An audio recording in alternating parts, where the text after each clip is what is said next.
Hello everyone, मैं एक बार फिर से स्वागत करती हूँ आपके अपने चैनल ए विद निधि में। हमने अब तक पढ़ा था विशेषण, संज्ञा और सर्वनाम। हमने विशेषण के दो भेद और उसकी परिभाषा हमने पढ़ ली थी। इससे पहले हमने गुणवाचक विशेषण और संख्यावाचक विशेषण हमने पढ़ लिया था। आज हम पढ़ेंगे परिमाणवाचक विशेषण।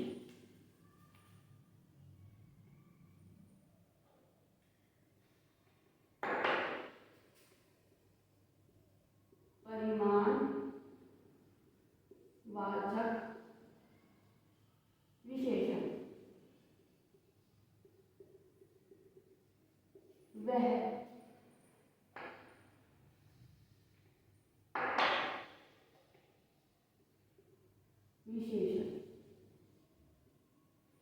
वह विशेषण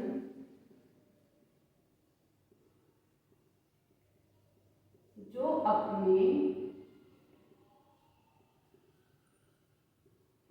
विशेष्य का निश्चित या अनिश्चित मात्रा का बोध कराए, वह परिमाणवाचक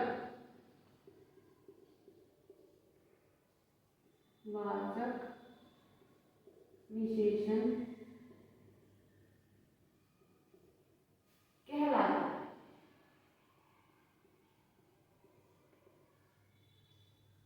परिमाणवाचक विशेषण वह विशेषण है जो अपने विशेष्य का निश्चित या अनिश्चित मात्रा का बोध कराए। हमने संख्यावाचक में क्या पढ़ा था? जो संख्या का बोध कराए। इसमें क्या है?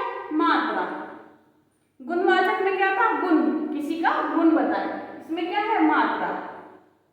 जैसे कुछ 2 किलो, 10 किलो, 5 किलो, 2 ग्राम या ज्यादा, थोड़ा, कम, ये भी दो प्रकार के होते हैं। कौन कौन से? निश्चित परिमाणवाचक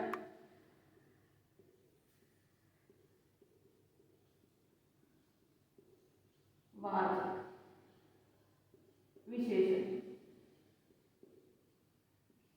वह विशेषण जो अपनी मात्रा का निश्चित होने का बोध कराए। जैसे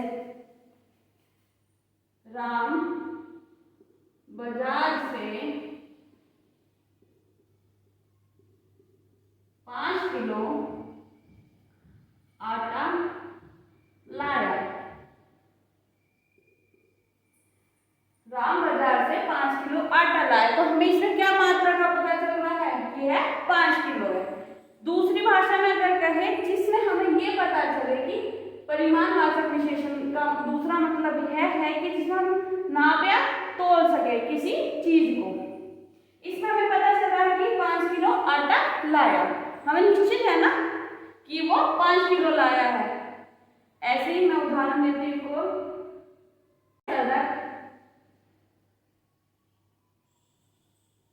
2 किलोमीटर तक है। हमने लिखा यह सड़क 2 किलोमीटर तक है, मतलब कि हमारी जो सड़क है वो कितनी लंबी है? 2 किलोमीटर। तो हमें पता है ना, निश्चित है ना कि वो सड़क की लंबाई कितनी है, कि वो हम नाप सकते हैं ना। या तो हम नापेंगे या हम तोलेंगे। तो हम इसमें नाप सकते हैं कि यह सड़क 2 किलोमीटर तक है, उसकी लंबाई कितनी है? 2 किलोमीटर। आगे बताती हूँ। इसका दूसरा पार्ट है अनिश्चित परिमाणवाचक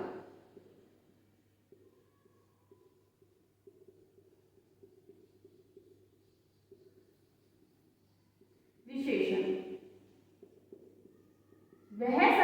वह विशेषण जो अपनी विशेष्य की मात्रा का अनिश्चित ज्ञान प्राप्त कराए। मतलब इसमें हमें ये ना पता चले कि वह कितना है, जैसे कुछ, ज्यादा, थोड़ा, कम। जैसे वह कम दूध पीता है, या वह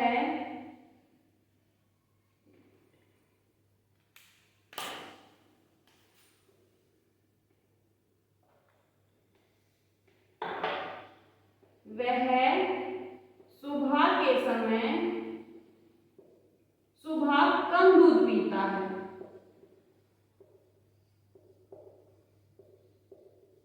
इससे हमें क्या पता चल रहा है कि वह सुबह कम दूध पीता है। अब कितना कम पीता है? 1 किलो, आधा किलो, 1 पाव, कुछ हमें मात्रा का बोध नहीं हो रहा। तो यह किसमें आएगा? अनिश्चित परिमाणवाचक विशेषण में। ठीक है, जिसमें हमें मात्रा का बोध नहीं पता चलता वह सब किसमें आते हैं? अनिश्चित परिमाणवाचक विशेषण में। और जिसमें हमें मात्रा का ज्ञात हो कि कितनी है वह आएगा निश्चित परिमाणवाचक विशेषण में। अब ये ही जो मैंने लिखा कुछ, ज्यादा, थोड़ा, कम, ये सारे किस में भी आए थे? अनिश्चित संख्यावाचक विशेषण में। लेकिन हमें पता कैसे चलेगा, क्योंकि शब्द तो वे ही है, कुछ, ज्यादा, थोड़ा, कम, मतलब शब्द तो वे ही यूज हो रहे हैं, लेकिन हमें पता कैसे चलेगा कि यह संख्यावाचक विशेषण में आएगा कि यह परिमाणवाचक विशेषण में आएगा? इसका भी तो हमें पता होना चाहिए ना।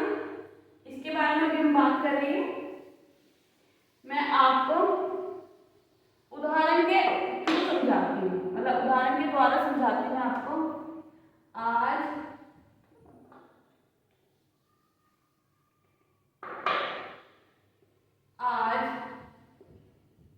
बाजार में बहुत लोग हैं। और एक लिखा हमने, मैं रात को बहुत चाय पीता हूँ। ये दोनों शब्द है जो हमारे अनिश्चित संख्यावाचक में भी आए थे और अनिश्चित परिमाणवाचक विशेषण में भी आए थे। ये दोनों शब्द हम पता कैसे लगाएंगे कि इसमें संख्यावाचक विशेषण कौन सा, परिमाणवाचक विशेषण कौन सा है? अब जैसे हमें बहुत से ये तो पता चल रहा है कि हमें संख्या का या परिमाण का ये नहीं पता कि कितना है, तो ये अनिश्चित है। ऐसे इस बहुत में हमें ये नहीं पता चल पा रहा कि कम मतलब कितनी है, कितनी चाहिए, 2 कप, 4 कप, 6 कप या 1 कप, तो यह भी अनिश्चित है। लेकिन हमें पता चल गया कि यह भी अनिश्चित है और यह भी अनिश्चित है, लेकिन हमें पता कैसे चलेगा कि संख्यावाचक है कि परिमाणवाचक? इसके लिए अब लोग हैं, हमने लिखा आज बाजार में बहुत लोग हैं, तो जो लोग शब्द है इनकी हम गिनती कर सकते हैं कि 1 है, 2 है, 5 है, 7 है। हम लोगों को गिन सकते हैं, हम लोगों को नाम या तोल नहीं सकते। तो ये कितने हैं पता नहीं, मतलब अभी हमें अनिश्चित है, लेकिन हम इनकी संख्या बता सकते हैं। तो ये क्या हुआ? अनिश्चित संख्यावाचक विशेषण। इसी प्रकार चाय को नाप सकते हैं, तोल सकते हैं, मतलब हम इसकी मात्रा बता सकते हैं, संख्या तो नहीं बता सकते ना। हम इसे नाप या तोल के तो बता सकते हैं कि कितनी है। तो यह क्या हुई? परिमाणवाचक, अनिश्चित परिमाणवाचक विशेषण।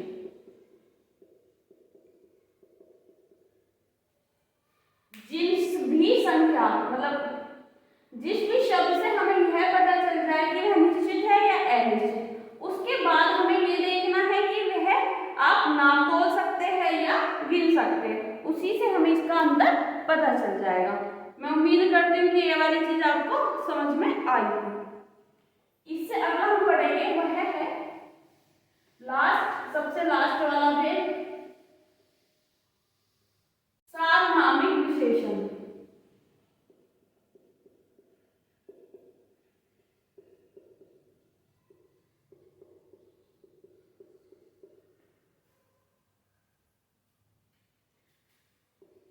जब कोई सर्वनाम संज्ञा से पहले लगकर तो निश्चित कर दे या सीमित कर दे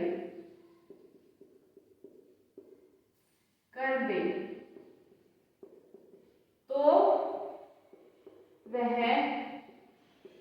सर्वनाम ना होकर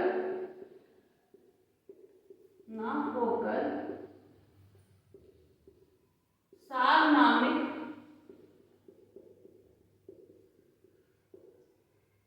विशेषण कहलाता है।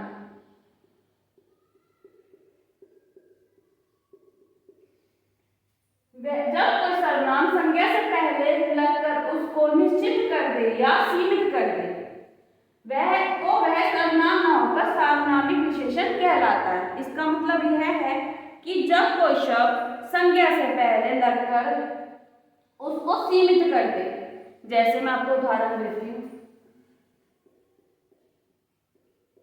यह गाय मीठा दूध देती है,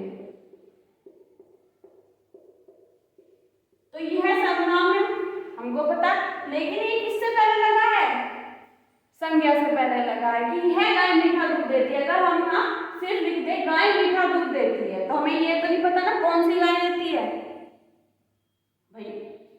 यह लिख के क्या पता चल रहा है कि यह एक पर्टिकुलर एक गाय की बात हो रही है कि यह गाय मीठा दूध देती है या वह लड़की बाजार जाती है।